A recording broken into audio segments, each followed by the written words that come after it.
Egyptki Pyramid of Teti hairiba mafam asidagi archaeology singna lainungda huthaduna leiba tunnel amakak thengnaramki. Hairiba tunnel asi ngasidagina chahi lising ahumgi mamangda nungleihoi kayana fumjinduna thamkhiba tunnel amani. Tunnel asida fumjinduna leramba leibaksing asi kothoklaga archaeology singna kumthaduna yengluba matamdadi ngasidagina chahi lising kayagi mamangdagi kana amatana amukta thengnakhidriba posak ama thengnaramki. Marup mayam ngasisu mayamgidamakta yamna interesting oiba video amakak puduna laksari. Video asibu loiba fawu yengminasi.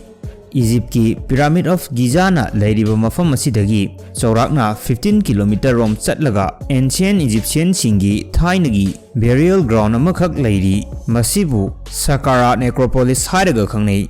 Mafam asida fumjinduna leiramba artifact mummies amadi papyrus kaya amasu mamangda archaeology singna fangkhrabani. Masigi matengdagi ancient Egyptian singna leiramba lifestyle adubu khangtoknaba honabada mateng kaya pangki. Ikui kuidringai mamangda mafam asidagi Egyptologist Dr. Zahi Hawass amadi mahakki timna tunnel asidagi coffin amakak phanglamki. Masina ancient Egyptian singi lifestyle amadi makhoigi technology singi maramda details kaya ama khangba ngamlamki. Masigi mission asidagi kari discover tawki haibadu amuk khangminasi.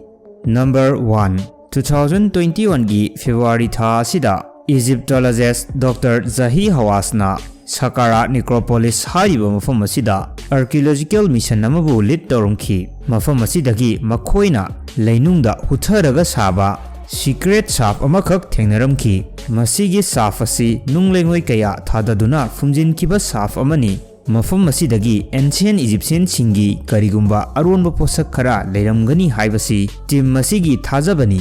Asigumba archaeological site asida normally oina khudna leibak sing asibu tapna kothoi maramdi site asida leiramba artifacts sing adubu atek akai yaudhanabani. Mafam asida worker yankhai changna secret shop asibu tokthokpagi thabak asi chatharamki. Masigi shop asi kayam yamna lubage haiba taragadi shop asidagi nongmada tan taruklomgi changda nungleingoi lokthoklibani. Mafam asida worker singna hapta taraga nipani supna thabak suraba matungda 50 feet luba tunnel asigi makhada archaeology sing asigi expectation adudagi henna ngakpa posak ama thengnaramki. Mafam asidagi 40 ton lumba limestone saba sarcophagus amakak thengnaramki.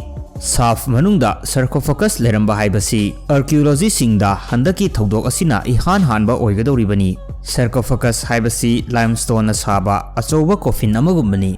Masida ancient Egyptian singi ningthau maharani amadi maru oiba miyoi singna siraba matamda fumjili. Dr. Zahi Hawass ki matung inadi masigi sarcophagus asigi manungda yauramba posak khudingmak sahi lising ahum helaba posak ngakta oigani hairi. Masida hangba yaba wahangdi archaeology team masina shop asigi bottom fawa yaunaba honaba sida hapta taraga nipani hena changlibani. Adubu matam aduda matau karamna ancient Egyptian singna 40 ton lumba haibadi samu taruka lumba manaraba sarcophagus asibu makhatana matau karamna putharamlibano. Sarcophagus asigi makum asibu hangdoknaba hotnaringai matam asida mafam asimaktada surung ama hutlaga leramba asi amuk thengnaramki. Masi ubada archaeology singi wakhalda khalamki madudi masigi sarcophagus asi mamangda kanagumba kharana hana explore tawkhrabara natragana matam adugi huranba sing aduna mafam asida leramba pochai pumba huranduna chatkhrbara haibasini.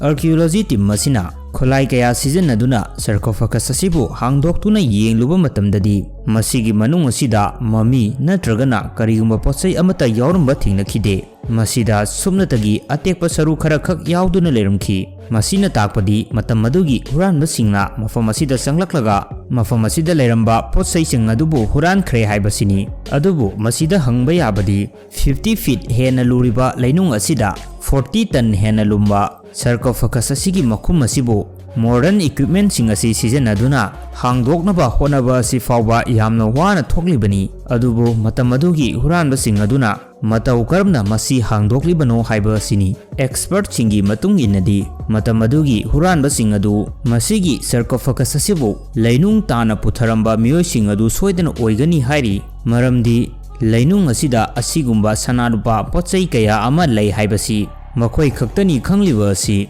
4 meter sangba 1.5 meter thaba 40 ton lumba sarcophagus asi limestone sabani masigi limestone asi New Egyptian Kingdom gi Luxor hariba mafam asidagi purakhiba limestone ni mafam asi site asidagi chaurakna 35 km labna leiba mafam ni archaeology sing asina makhoi gi aroiba mystery asibu solve taunabagi damakta saf asigi manungda amuk kumtharak lamkhi asuk lumba achauba limestone block asibu matau karamna 50 feet luba lainung asida putharamlibano haiba sini sarcophagus asigi makhada hutlaga leiramba apikpa surung asida changlaga yengluba matamdagi archaeology singna anowa theory amakak khanglamki madudi ancient Egyptian singna masigi achauba arumba limestone block asibu lainungda puthanabagi damakta saf asi ani thokna hutli saf amadana laingoina pik thanna phumjillaga masigi mathakta sarcophagus asi thami aduga sarf amaromdagi laingoi sing asibu tapna khotoktuna